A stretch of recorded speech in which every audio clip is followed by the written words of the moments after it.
Well, it took me a month and a half, but I am here now. For you see, I am bringing you a Master Duel deck list. Now don't cliff off the cliff? Yes, don't clip off.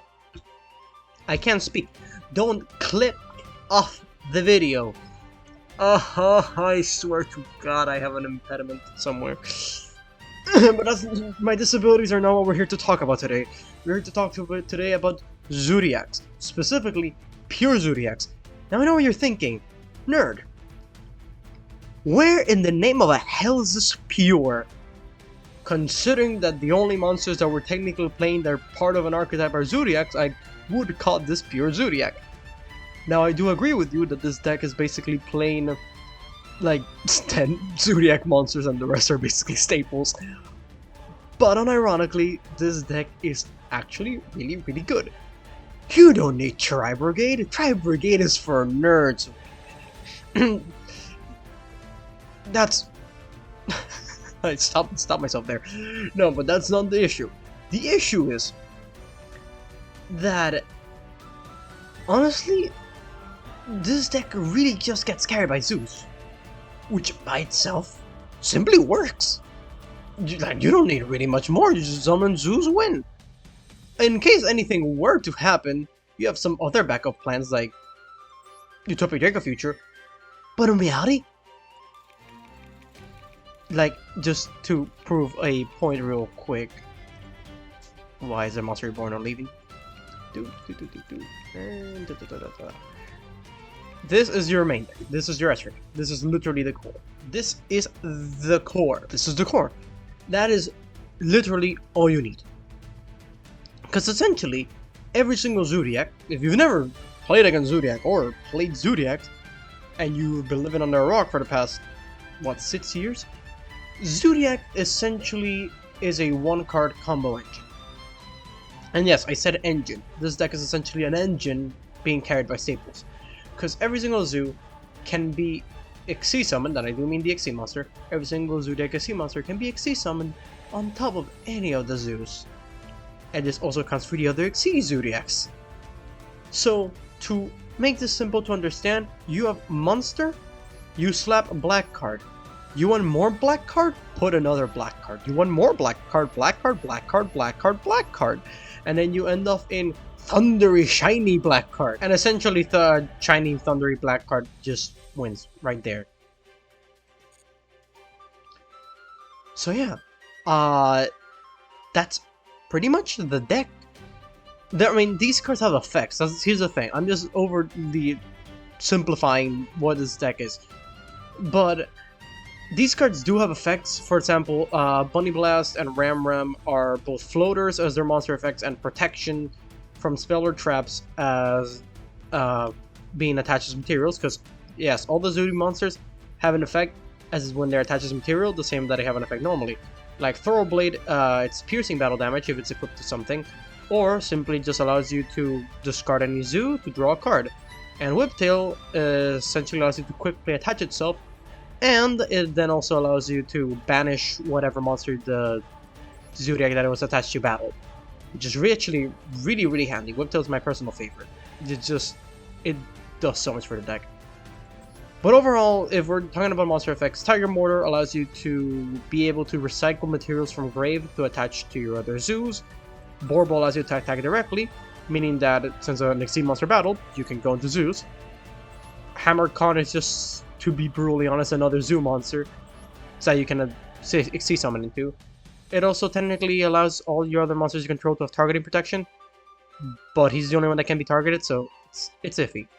And Shekanine is basically Monster Reborn for any Zoodiac, and you can just, the quick combo you can do is you can go into Shekanine, revive a Zoodiac from the grave, go into Tiger Mortar, give whatever Zoodiac you revived an XC material, which usually it's gonna be Dryden.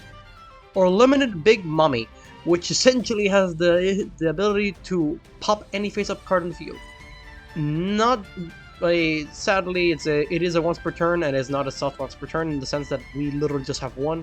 Otherwise, if you manage to summon two, even though it's not possible, you technically could have two pops, which is why Dryden is currently limited. But oh boy do I wish. And as a backup plan, we do have Vespanado. which has piercing battle damage and a 2500 body, which is pretty good. And if it's destroyed by an opponent's card, yes, card, meaning that it can be destroyed by battle, it will float into any of your tiny little boy zoos, which is more than fine. Now, for the sake of specifying, if you do have these cards, I do suggest that you play the Utopic Draco and Utopic Future combos. I mean, engine more like it. Because since all the zoos are level 4, and if they manage to survive turn, going into Utopic Future and Draco Future is a really good win condition. They can do quite a lot. And aside from that, you can just simply make the entire deck out of whatever staples you have. If you have Torrential Tribute, slap in Torrential Tributes. If you have Lost Winds, slap in Lost Winds. If you have Forbidden Chalices, you slap in Forbidden Chalices. Honestly, it just, whatever you have available to you, play it in the deck with this main deck that you see right here, and you'll be fine. And if you're wondering why Avarice is considered in here, since all of your Zoodiac can see someone into each other, that means that you can very easily, in a single turn, gauge 5 monsters out, and if something were to happen to them, they would all go to grave just as quickly. Meaning that Avarice becomes a recycle a Dryad or a Zeus, on top of drawing you 2 cards, which is really good. And of course, Tanky allows you to search any of your Beast Warriors, which is all your Zeus. Also, if you've never heard of the effect of Zeus before, it is a not once per turn, not once per chain, send every other card except itself to the grave. Which is absolutely bonkers. So here he is. And overall, this is literally the card that carries the deck. Which is honestly really, really nice. And yeah, honestly, this deck is absolutely amazing. And as you could tell by the staples that I'm playing, I'm simply just playing them because, well, I can. It's not a thing that you must. Like, it's definitely good if you can, but if you can't, you're not locked out of playing this deck. Just simply play whatever you can play. In my case, like this because it's a going second build with a lot of hand traps. Also, if I'm going first, I can just simply go Dryad and pass because the hand traps can carry me. But if you don't have the staples and you're going to be more trap-oriented, you can make this deck simply more trap-oriented with stuff like Lost Win and Turn to Tribute. And it becomes a going first deck instead of going second, which is still fine. Because if going second, as long as you have the interruptions or board wipes to make sure that you can survive, making your Borbo, you can then just go into Zeus and you win. So overall, this deck is very, very easy. The only thing that you will have to know is what to interrupt. Because at the end of the day, this is essentially control. But depending on when you interrupt, that's what will depend on how well you do. Which is where the main issue comes here. Because it's easy to pilot, but the interruptions that you do play are gonna be deterministic on how well you end up doing. Like if you Ash Blossom the Rhoda and they just combo off afterwards either way, then that's on you, not really because the deck is bad. Which this deck is definitely not bad. Yeah, because I did get to Plat 1 with this deck. So yeah, it's a Plat 1 list. Woo!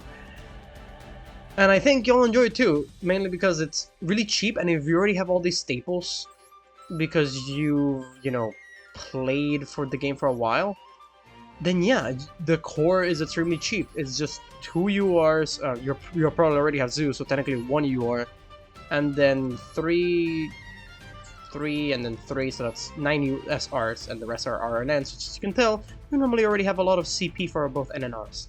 So, you're good. This deck overall works pretty well, and I think anybody who plays it will really enjoy it. Unless you're playing against it, which in that case, like the name suggests, Zoodiac go brrr.